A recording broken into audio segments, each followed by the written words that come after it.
قال عليه الصلاة والسلام أعوذ بالله من الشيطان الرجيم بسم الله الرحمن الرحيم إن الله وملائكته يصلون على النبي يا أيها الذين آمنوا صلوا عليه وسلموا تسليما شكل درود إبراهيم بري اللهم صل على محمد وعلى آل محمد كما صليت على إبراهيم وعلى آل إبراهيم إنك حميد مجيد اللهم بارك على محمد وعلى آل محمد كما باركت على وعلى آل إبراهيم إنك حميد مجيد সকলে পড়ি বালাগালো লা বিকামালিহি كشفت تجا بجماله حسنة جميع خصاله صلوا عليه وآله जन्नतेरी हुरी नूरी शिल्पीर तुले सुमके दाराय गाहिते तुम्हारी वर्णना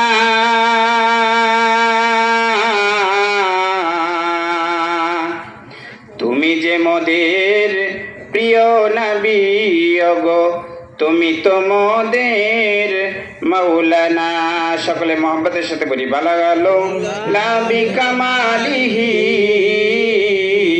كشفت تجا بجماله حسنة جميع خصاله صلوا عليه وآله जियारत मदीना की जियारत मदीना की दिल में है तमन्ना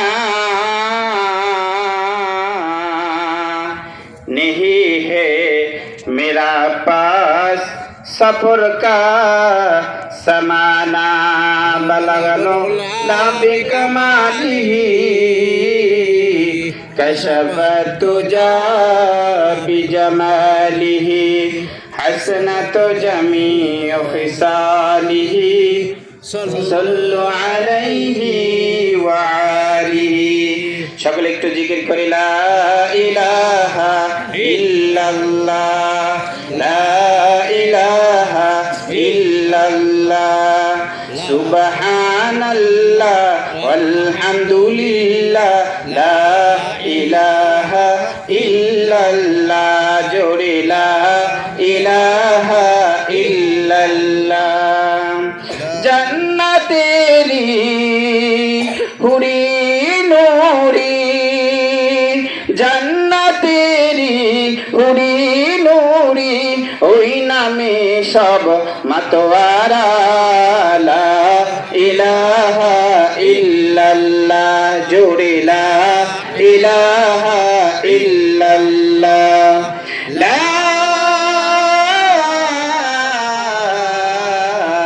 ইলাহা ইল্লাল্লাহ মুহাম্মাদুর রাসূলুল্লাহ সকলে পড়ি সাল্লাল্লাহু আলাইহি ওয়াসাল্লাম মোহতারাম হাজিরিন আমার এখানে শ্রদ্ধাভাজন মুরব্বিয়ানে কেরাম ও এখানে ওলামায়ে কেরাম হযরত গণ বসা আছেন এবং পর্দার অন্তর আড়ালে আমার মা ও বোনেরা, সকলকে আমার অন্তঃস্থল থেকে সালাম, আসসালামু আলাইকুম ওয়া রাহমাতুল্লাহি ওয়া বারাকাতুহু। ওয়া আলাইকুমুস সালাম ওয়া রাহমাতুল্লাহি। মানুষ অনুযায়ী মনে হয় যে সালামের উত্তর হয় নাই, কারণ মনে হয় দুই একজন খালি সালামের উত্তর নিছে, আর বাকিরা মনে হয়েছে নতুন বোর মতো খালি শরম পাইছে।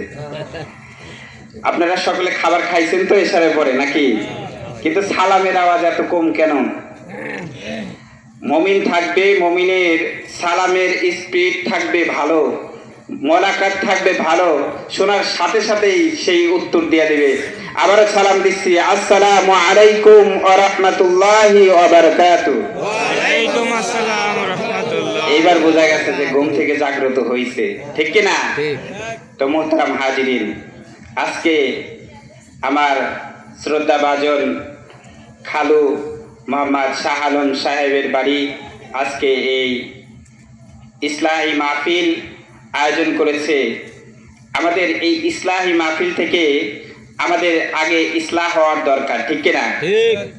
মোহতারাম হাজিরিন, সর্বপ্রথম আল্লাহ রব্বুল আলামিনের দরবারে একবার শুকরগুজার করেছি দিল থেকে, যেই মহান রব্বুল আলামিন এই শীতের রজনীতে আমাকে আপনাকে, অথচ আমার মতো আপনার মতো মানুষ এখনো বাড়িতে ল্যাপের নিচে, কম্বলের নিচে মোড়া দিয়ে, তারা এক টুকরো চাদর মোড়া দিয়ে হলেও তারা ঘুম পাচ্ছে বাসায়, অথচ তাদের এই দুর্ভাগ্য যে এখানে তারা এখনো উপস্থিত হইতে পারে নাই, কিন্তু আপনারা এখানে উপস্থিত হয়েছেন, সেই জন্য মহান রবের দরবারে একবার শুকরগুজার করছি, আলহামদুলিল্লাহ।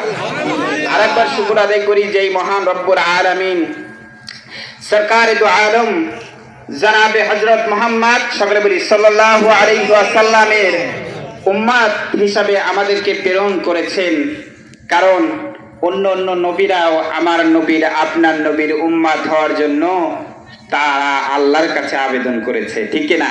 তাহলে আমাদেরকে আল্লাহ রাব্বুল আলামিন উম্মত হিসেবে প্রেরণ করেছে, আপনাকে আমাকে মুসলমানের ঘরে জন্মগ্রহণ করেছে।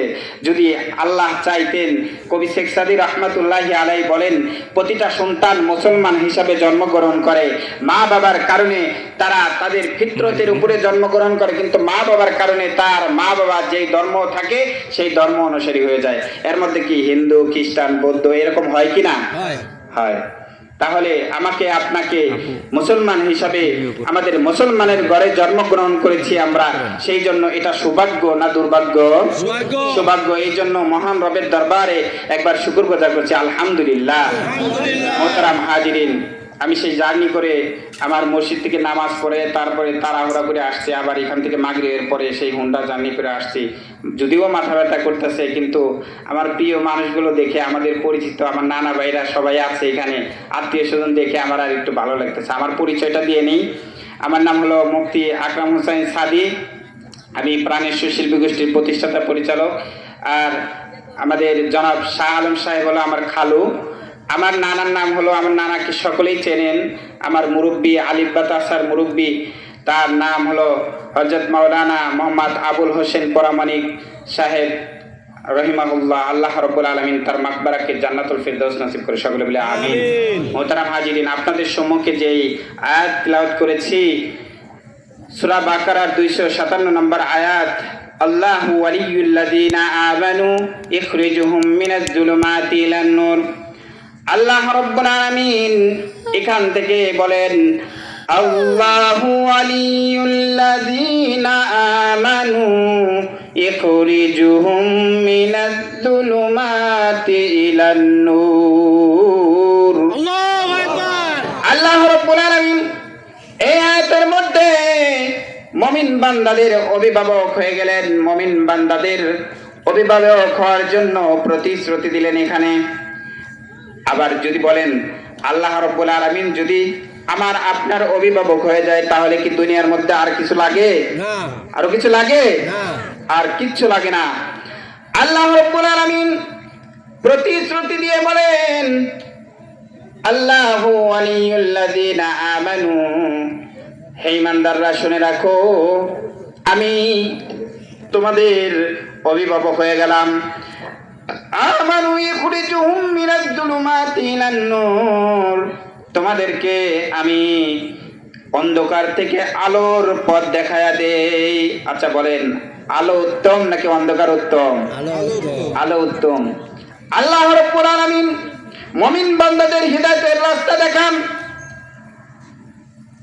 হযরতে ওমরে ফারুক রাদিয়াল্লাহু তাআলা আনহু বলেন, যখন আল্লাহ রাব্বুল আলামিন কোরআনের বিভিন্ন জায়গায় ইয়া আইয়ুহাল্লাযীনা আমানু বলে ডাক দিয়েছেন, সম্বোধন করছেন, তখন মনে হয় আমাকে মুমিন হিসাবে ডাক দিয়েছেন।